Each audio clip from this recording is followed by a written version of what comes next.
How much should I spend on marketing my small business? I've got 30 years experience in this space, and we'll go through and I'll give you 5 different things to take into account. As entrepreneurs and business owners, we know that if we have a clear plan, anything becomes possible. And if you can have a clear plan, a clear process to create that plan, and a way to create clarity with your partner or spouse, you can drive to amazing heights.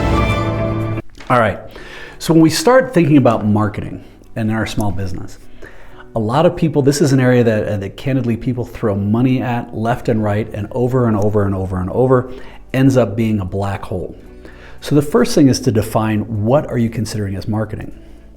Some baseline marketing pieces in my mind. Marketing is more around awareness that allows a place where people can see who you are and what you offer.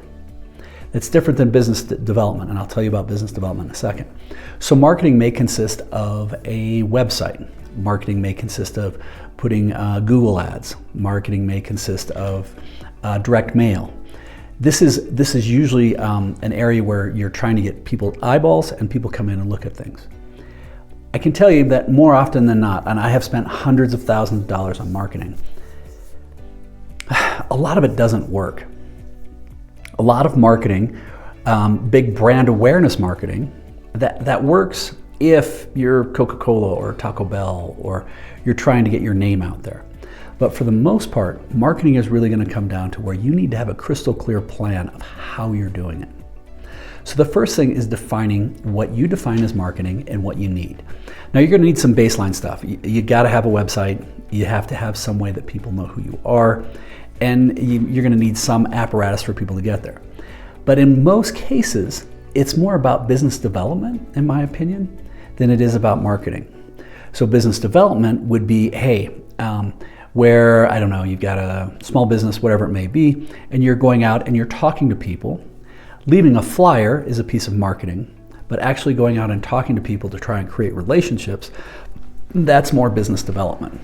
If you're doing any sort of counseling or coaching or advising, there's a certain amount of just getting your name out there and being aware of it that can help you with this. Now, in some cases, it may be very simple. If you know you can get referrals from other people in your space, maybe you find trade associations, maybe you find different community events, and you'll get on board so people start to know who you are. This is actually a form of business development, but again, the objective is to drive dollars to the place.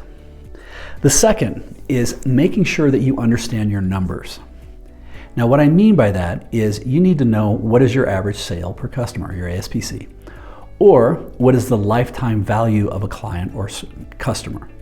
In some cases, depending on the service, it's going to help you then define if it's worth, I don't know, $5 in your coffee shop.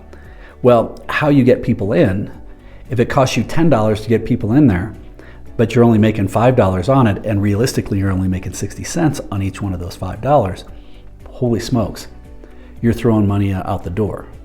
So making sure that you understand those numbers and where it is helps you.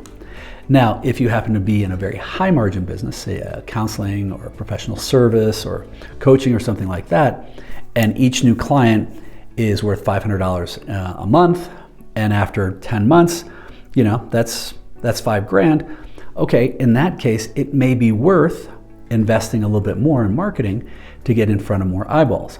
But Google, Amazon, all these people know this, and those algorithms are so goddamn tight that usually you're gonna make about as much as you invest in it. It's just, it amazes me how consistent that is. So that's a different way of looking at it, but once you understand the metrics and numbers, then you're going to be able to start to get in front of people or present it in a way and invest in the right dollars. Now, another way of doing this and thinking about this is, if you're a fisherman, people say, well, where do you fish? Well, you fish where the fish are. If you're sitting there with a fishing rod in your living room, you're not going to catch anything.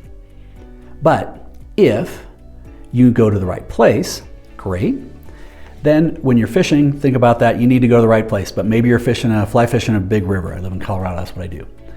Doesn't mean you just go to right there and in that exact spot, there's fish. There aren't. You have to test it in different places.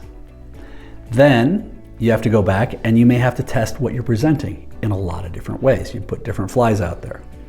But then when you find it, then that works, then you focus on that and you invest a lot of time, energy, and resources, your dollars, to make sure that you're doing it. And you keep trying it to make sure you figure out what really works for you. There's different ways of looking at marketing too. There's long-term marketing, where maybe it's more content. So what you're watching here, I've got hundreds of videos online. This is part of my long-term content marketing to, shameless plug, drive people to the Aspiring Solopreneur, where we have courses and books on helping people to figure out how to very safely transition to doing this. I'm giving away quality information. The intention is that then you trust me. We create a relationship. You're like, wow, okay, I want to learn more. And then you go to the website and you're like, okay, great. This seems like a no-brainer. Pull the trigger. Now, it's cheap to do this in dollars, but it takes a lot of time and investing to build it, and it takes time and consistency to build it over time. This is the same philosophy for blog posts and things like that. You can also try alternatives by seeing if you can get on podcasts and get your name out there so people learn about it.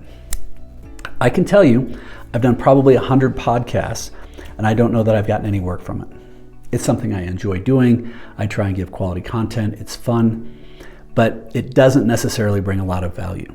So this is where the final thing that I want you to think about is when you're doing this, before you start your business, and ideally you're considering these things before you've started. That's what we talk a lot about in here and in the courses, is get some of this testing done early.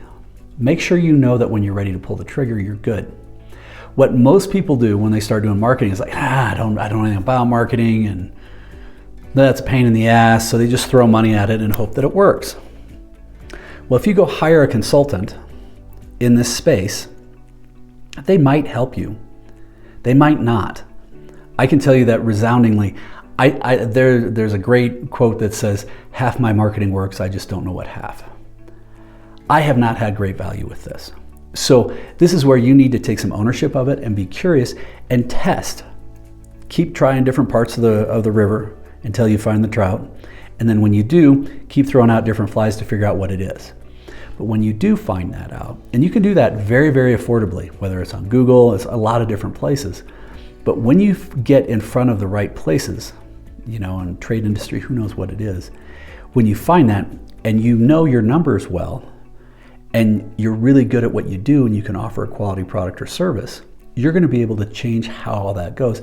So you can test, and then your numbers. It's like, great.